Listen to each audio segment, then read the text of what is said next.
আসসালামু আলাইকুম রহমতুল্লাহ বরকাতুহু। সবাই কেমন আছেন? সম্মানিত ভিউয়ার্স, আপনারা এটা কি দেখতেছেন? নিঃসন্দেহে এটা একটা পাতা। কিন্তু কি পাতা? এই পাতা সেই পাতা নয়। এটা হচ্ছে আপেলের পাতা। আমরা ছোটবেলা থেকে একটা কথা শুনে আসছি, আমাদের দেশে আপেল হবে না, আমাদের দেশে মাল্টা হবে না, আমাদের দেশে কমলা হবে না, আমাদের দেশে স্ট্রবেরি হবে না, আমাদের দেশে চেরি ফল হবে না। আসলে এই সমস্ত কথার কোনো ভিত্তি নেই। একটা কথা মনে রাখবেন, সুজলা সুফলা আমাদের এই বাংলাদেশ। সোনার বাংলা নামটা এমনি এমনি কিন্তু হয় নাই, ঠিক আছে? এটা অনেক ধরনের গবেষণা চিন্তা ভাবনা করে তারপরে কিন্তু এই দেশের সোনার বাংলা নামকরণ করা হয়েছে।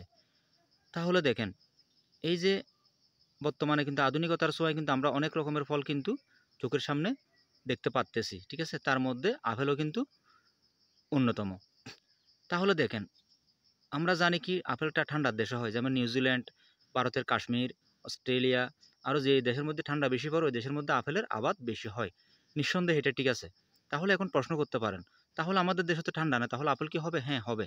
কারণ বাংলাদেশের কৃষি গবেষণা ইনস্টিটিউট থেকে কয়েকটা জাত আবিষ্কার করেছে। তার মধ্যে অন্যতম একটা জাত হচ্ছে কি HRMN 99। এটাকে সহজ ভাষায় বললে হরিমন 99 বলা হয়, ঠিক আছে?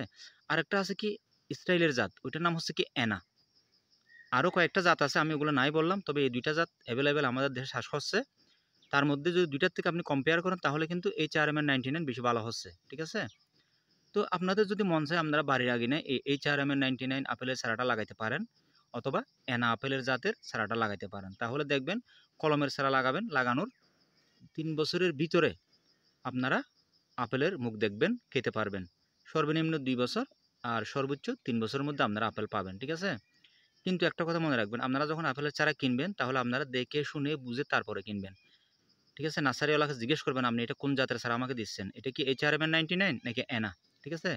তারপর আপনারা গ্রেপ প্রিন্টটা দেখে নেবেন। আর যে চারাগুলা ইন্ডিয়ার থেকে আসে অথবা থাইল্যান্ড থেকে আসে, সেই চারার গ্রেফটিংয়ের সিস্টেমটা কিন্তু একটু ভিন্ন ধরনের, ঠিক আছে? আমাদের দেশে যে আমের কলমের যে গ্রেফটিংয়ের নমুনা চিহ্ন থাকে, ক্লিপ সিস্টেম, এটা কিন্তু এই সিস্টেম নয়, এটা কিন্তু আরেকটু ভিন্ন ধরনের ক্লিপ সিস্টেম। একটু কঠিন কঠিন মনে হয়, ঠিক আছে? আমি একটু করে আপনাদেরকে দেখাচ্ছি সুবিধার্থে।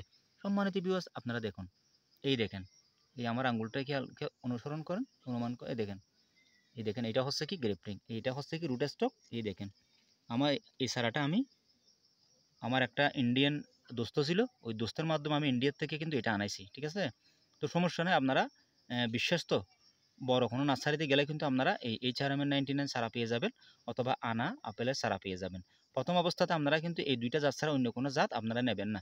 এমনও হইতে পারে আপনি নার্সারিতে গেলেন, তার কাছে HRMN 99 নাই এবং এনা আপেলের চারা নাই, কিন্তু আপনাকে অন্য একটা কিছু দেওয়ার জন্য চেষ্টা করবে বুঝিয়ে। আপনি এগুলা গ্রহণ করবেন না। আপনি বলবেন যে আমাকে HRMN 99 চারা দেন অথবা অ্যানা আপেলের চারা দেন, ঠিক আছে? কারণ এই ২টার থেকে আপনি দুটোটাতে সফল হতে পারবেন। তবে HRMN 99 100%, আর অ্যানা এটাও কিন্তু 100%, মানে একটু পরিচর্যা বেশি করতে হয় আরকি, ঠিক আছে? এই দেখেন, এটা হচ্ছে রুট স্টক, এই দেখেন। আর এটা হচ্ছে কি এই অংশটা, মানে এইটা হচ্ছে উপরের জায়গা। দেখেন কত সুন্দর চারা। আমি এটা কিন্তু ভারত থেকে আমার একটা ফ্রেন্ডের মাধ্যমে যেভাবে হোক আমি আনাইছি। তো আপনাদের যদি মন চায় আপনারাও কিন্তু এরকম একটা চারা আপনারা আনতে পারেন, আর বাড়ির আঙিনায় লাগাইতে পারেন। তাহলে সর্বনিম্ন ২ বছর আর সর্বোচ্চ ৩ বছরের মধ্যে আপনারা আপেল গাছের মালিক হতে পারবেন। তো আজকে এতটুকু পর্যন্ত। সবাই ভালো থাকবেন। আসসালামু আলাইকুম ওয়া রাহমাতুল্লাহি ওয়া বারাকাতুহু। খুদা হাফেজ।